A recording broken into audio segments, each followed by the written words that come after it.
Je suis Jean-Frédéric, enseignant, canal et thérapeute des énergies des archanges et des maîtres ascensionnés, et je souhaite avant tout vous souhaiter la bienvenue à cette nouvelle session des masterclass de l'ascension.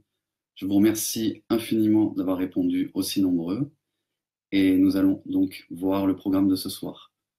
Donc, dans un premier temps, nous allons aborder le karma et différentes problématiques qui sont liées au karma, les mémoires karmiques, les relations karmiques, voire même les entités karmiques.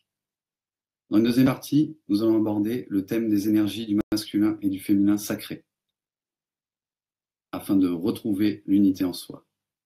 Dans une troisième partie, nous aborderons le rayon bleu. On va voir ensemble ce qu'il peut nous apporter et à quoi il correspond dans notre évolution. Enfin, dans une deuxième étape de cette masterclass, nous ferons donc les soins des 12 rayons sacrés, le soin de reconnexion aux énergies du masculin et du féminin sacré,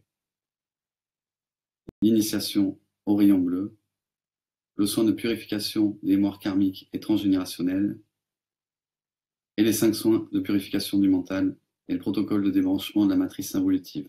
Voilà, nous avons un bon petit programme pour ce soir. Enfin, lors d'une troisième étape, vous me poserez les questions qui vous sont venues pendant cette séance. Donc, si vous avez des questions qui vous viennent tout au long de cette séance, je vous invite vraiment à les noter, à les mettre de côté, afin qu'on puisse y répondre tous ensemble à la fin. Voilà. Donc, à présent, sans plus tarder, nous allons commencer par aborder le thème du karma. Donc, le karma, pour définir, même si c'est un vaste sujet très difficile à définir, on pourrait dire que c'est l'ensemble des pensées, des paroles et des actes que nous, nos lignées, ont pu avoir, que ce soit dans cette vie, mais surtout dans les autres vies antérieures, sur tous les plans, que ce soit les plans terrestres, divins, galactiques, etc., et qui ont engendré une modification ou on va dire, qui ont modifié l'évolution de la vie d'un être, qui qu'il soit. Ça peut même être des élémentaux, par exemple. Voilà. C'est vraiment, c'est des pensées, des paroles ou des actes qui vont venir faire un choc en retour et se cristalliser en nous, même des fois des milliers d'années plus tard, et nous faire un blocage physique, psychique. Ça peut être aussi un blocage relationnel, amoureux, amical, abondance. Ça peut nous bloquer sur tout un tas de problématiques. Donc, quelle est l'attitude, de quelle façon il faut réagir par rapport à ça? Alors, la première chose, et j'ai envie de dire c'est la plus difficile, c'est avant tout d'accepter que nous et nos lignées, dans d'autres vies, ont pu déjà faire des actions, on va dire, sans mettre d'étiquette dessus, on va dire qu'ils ont fait appel au côté un peu sombre qui est en chacun, puisque jusqu'à présent, nous étions dans la dualité. Donc, il n'y a évidemment aucun jugement ni aucune culpabilité à avoir vis-à-vis de ces pensées, ces actes ou ces paroles que nous, nos lignées, ont pu avoir dans le passé. Ça, c'est vraiment, pour moi, la notion fondamentale. Aucun jugement, aucune culpabilité. Par contre, il y a la responsabilité d'à présent nettoyer, décréer ce qui a pu être créé, qui a impacté des personnes, que ce soit dans le passé ou qui les impactent toujours, afin tout simplement que nous soyons libérés de cette charge qui est le karma, que ce soit le karma personnel ou transgénérationnel, qui nous empêche tout simplement d'avancer. Donc, du coup, on va passer au karma transgénérationnel. Donc, le karma transgénérationnel, c'est la même chose. C'est les pensées, les actes ou les paroles qui ont généré un karma, qui ont généré des charges karmiques. Mais cette fois-ci, ce n'est pas nous, dans nos vies antérieures, qui avons généré ça, ce sont nos lignées.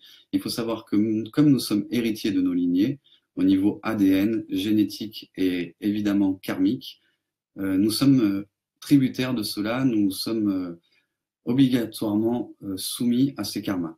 Donc, une des choses vraiment qui est pour moi fondamentale pour votre évolution et afin que vous puissiez cheminer avec le plus de fluidité possible, c'est de lever, de vous libérer du karma transgénérationnel. Ce sont des fois des problématiques qui se répètent depuis des milliers d'années à travers les lignées. Et ce que je dis régulièrement, c'est que si tout le monde s'occupait de son karma transgénérationnel, il y a plein de maladies de type dégénérative ou qui se transmettent de mère à fille ou de père à fils, ou même des cas, je sais pas, de folie, de schizophrénie. Il y a tout plein de maladies comme ça qui disparaîtraient directement de la surface de la Terre en 1 ou 2 générations, si tout le monde commençait à prendre la mesure de l'importance du karma transgénérationnel et à le nettoyer véritablement.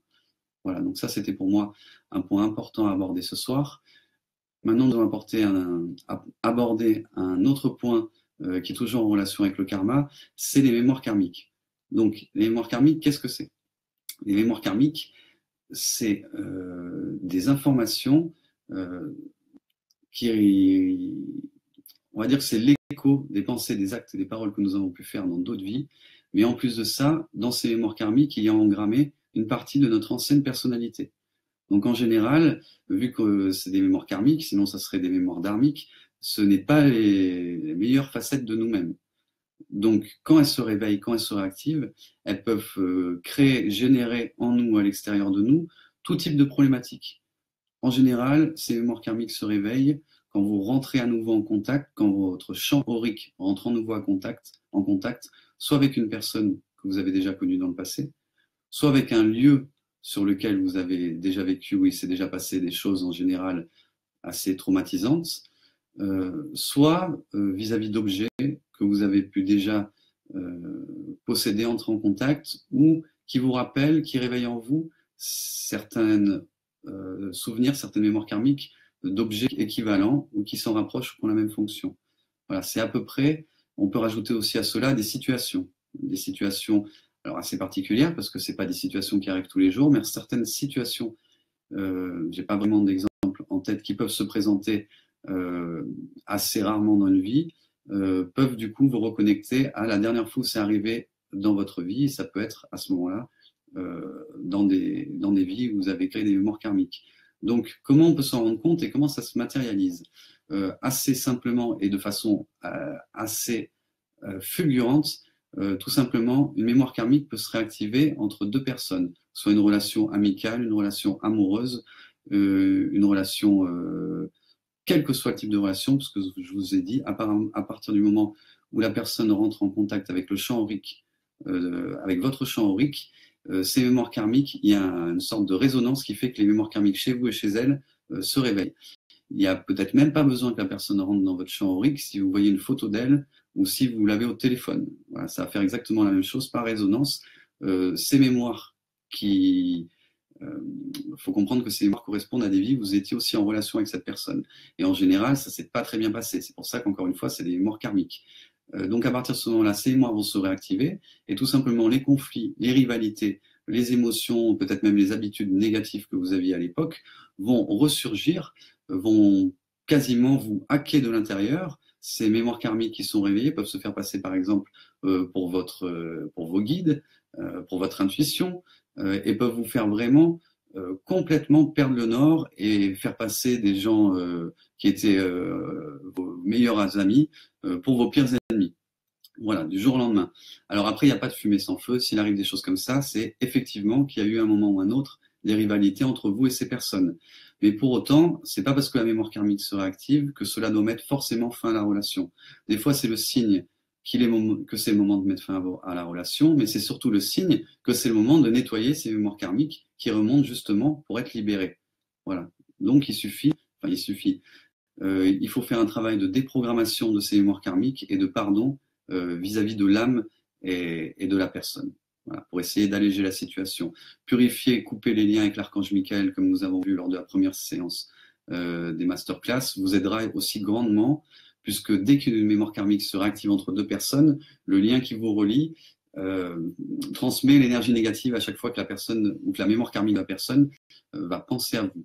Voilà. Donc c'est une problématique que vraiment peu de gens sont au courant, s'intéressent, mais j'ai pu voir vraiment que son implication est quasiment omniprésente. Ça arrive tout le temps et toujours. À chaque fois que vous avez, pour la première fois que vous rencontrez quelqu'un, que vous avez tout de suite une mauvaise impression, quand tout de suite, vous ne savez pas pourquoi, c'est épidermique, vous ne pouvez pas supporter la personne, il y a de grandes chances que ce soit une mémoire karmique qui se soit réactivée entre vous et en général entre d'autres personnes aussi. Voilà. Donc c'est pas par hasard si cela arrive, c'est le signe que c'est venu le moment de nettoyer ces mémoires et c'est aussi le signe que vous êtes prêt à nettoyer ces mémoires et à accueillir les informations qui peuvent découler de ces prises de conscience. Voilà. C'est à mon sens l'essentiel que j'avais à dire sur les mémoires karmiques. À présent, je vais passer à une autre problématique, toujours sur le karma, qui est cette fois-ci la problématique des entités karmiques.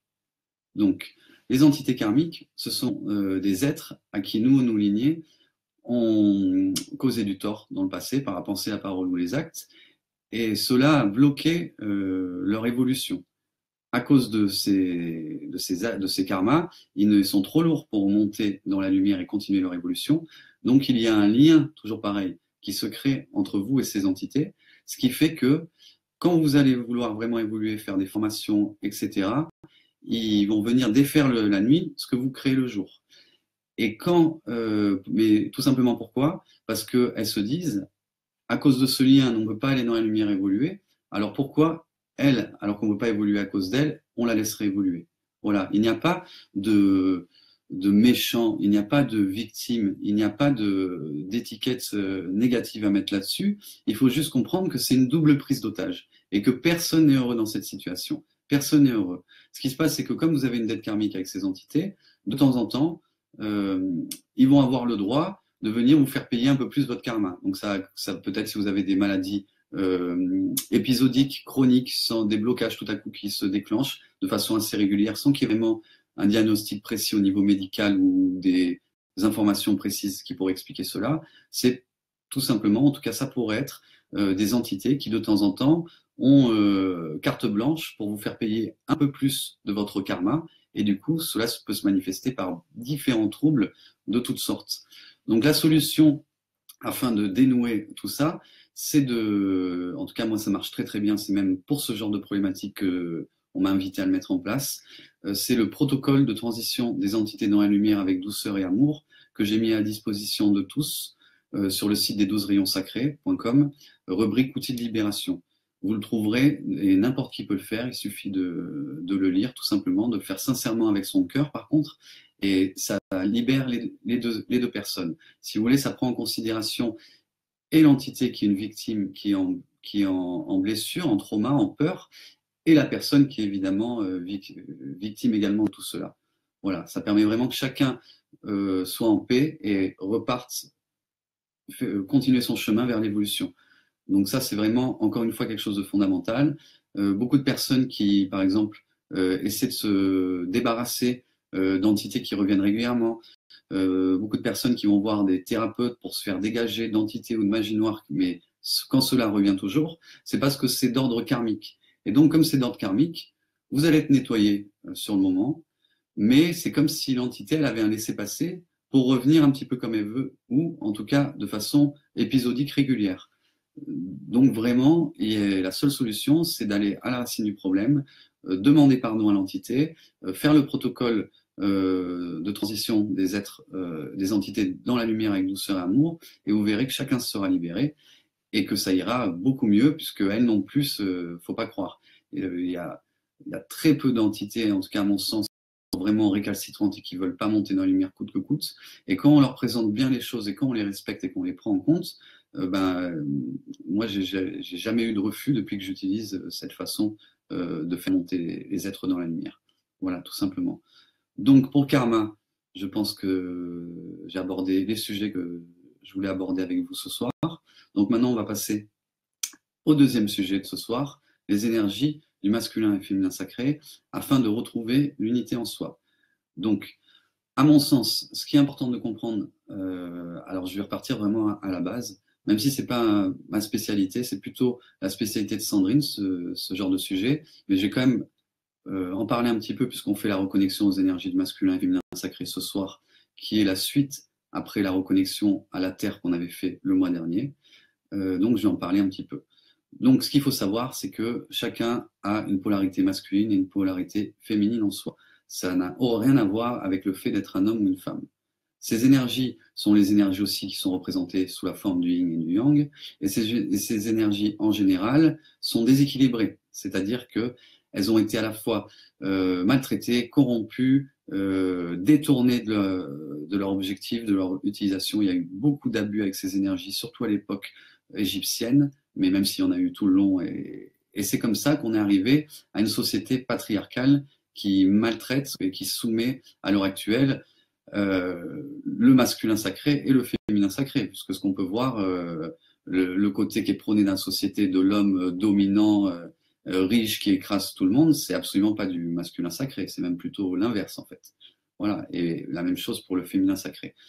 Donc, le but vraiment de cette reconnexion et de ces soins, c'est de purifier déjà nos aspects masculins et féminins qui ont été corrompus, que ça vienne d'un karma, encore une fois, personnel ou transgénérationnel, ou tout simplement des égrégores, des fausses croyances et des mauvaises habitudes qui ont été véhiculées par notre société depuis déjà des centaines d'années, pour ne pas dire des millénaires.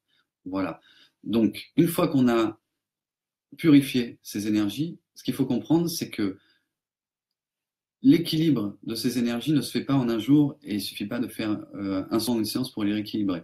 C'est un travail constant et il faut d'abord, pour pouvoir véritablement les équilibrer, avoir levé les problématiques karmiques qui peuvent être associées. Une fois qu'on a levé ces problématiques, ce qu'il faut comprendre, c'est que c'est vraiment un état d'esprit d'équilibrer ces deux pôles en nous.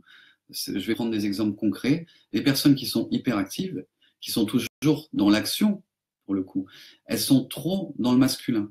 Elles sont trop dans leurs énergies masculines qui est de passer à l'action, d'agir. Du coup, il n'y a pas assez de réflexion, il n'y a pas assez de réflexion tout simplement, et elles vont faire un petit peu n'importe quoi, elles vont tourner en rond, et elles vont finir même par faire des choses contre-productives.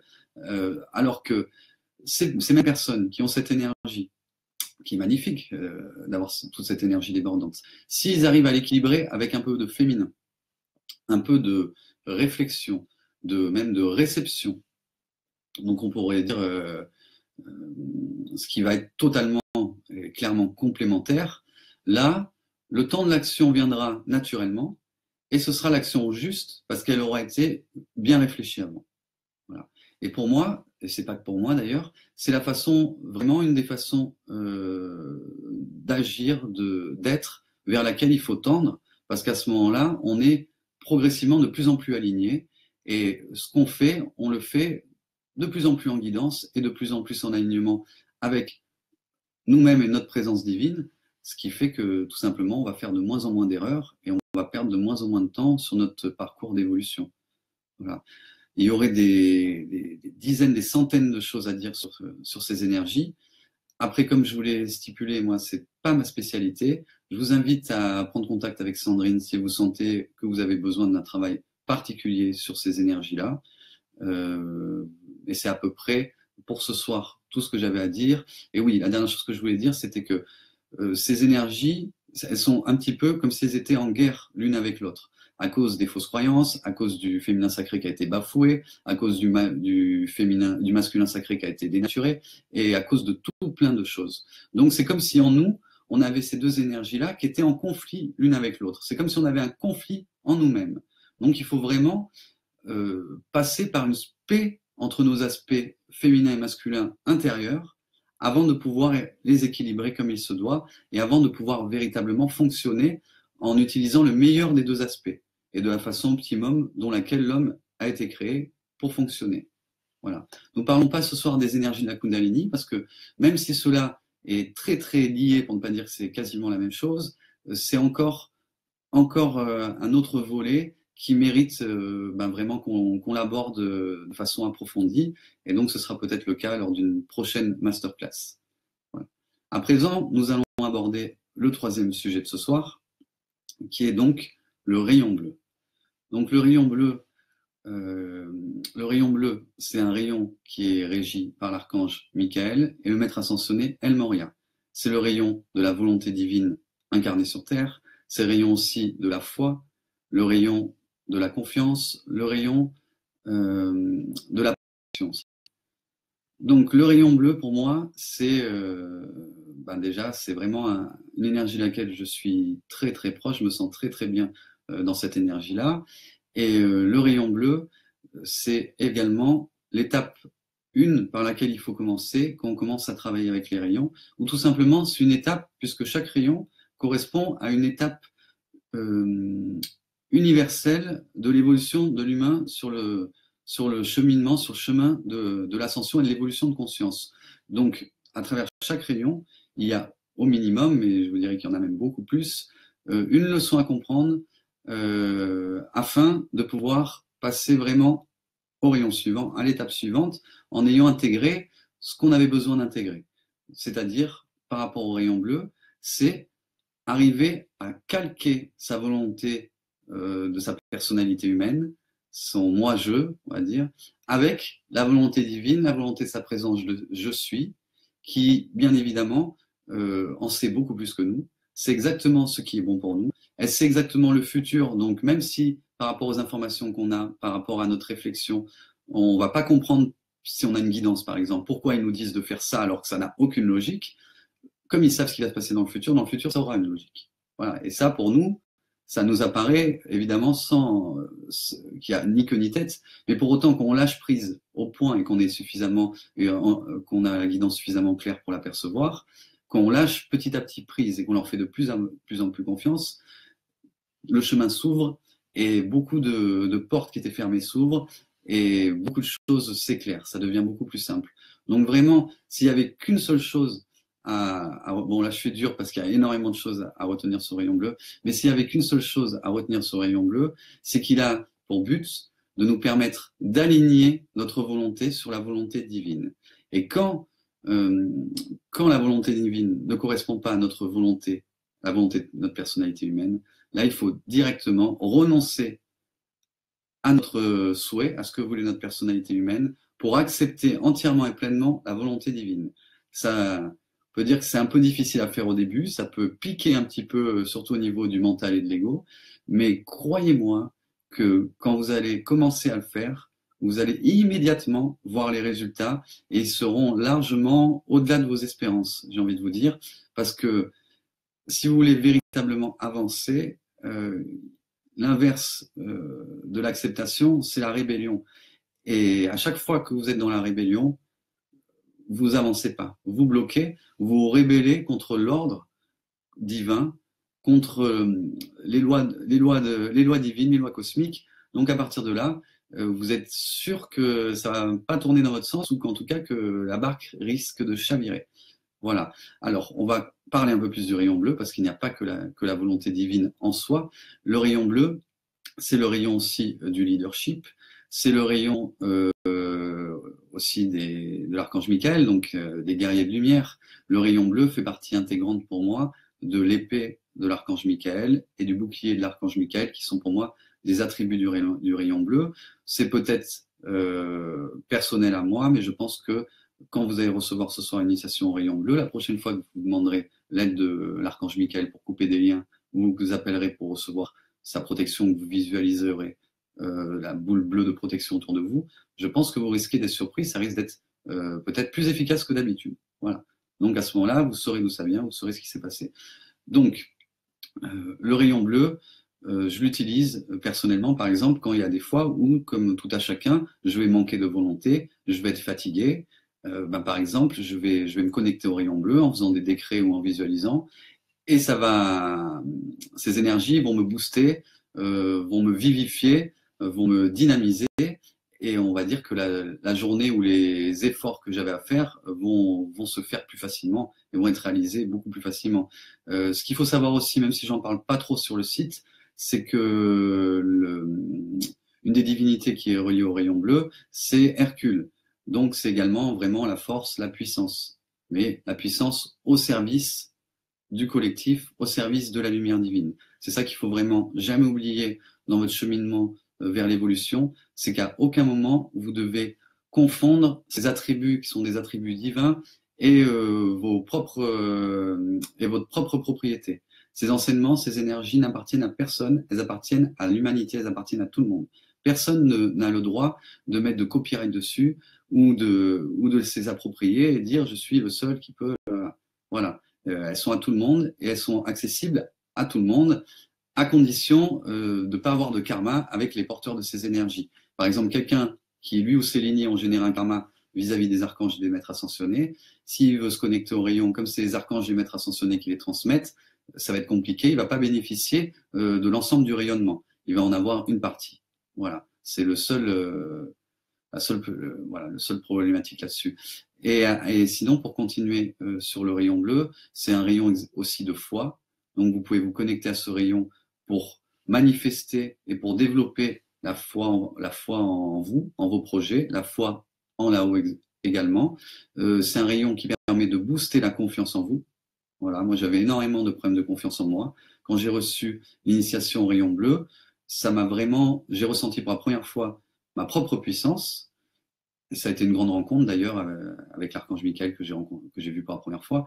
Et j'ai ressenti pour la première fois ma propre puissance. Et après, j'ai plus jamais pu douter de moi au niveau où j'avais pu douter avant de moi. Voilà, ça ne veut pas dire que du jour au lendemain, ça y est, j'avais toute confiance. Mais je doutais plus comme je pouvais douter avant. C'était déjà vraiment un grand pas de fait en ce qui me concerne. Voilà, donc à peu près ce que le rayon bleu peut vous apporter. Voilà, donc je pense que c'est à peu près euh, la majeure partie ou le plus important de ce que j'avais à dire sur ces thèmes-là, sur ces problématiques-là. De toute façon, s'il y a des questions, ben, n'hésitez pas à me les poser en fin de session, c'est fait exprès. À présent, nous allons passer à la deuxième partie, qui est la partie soins, reconnexion et initiation.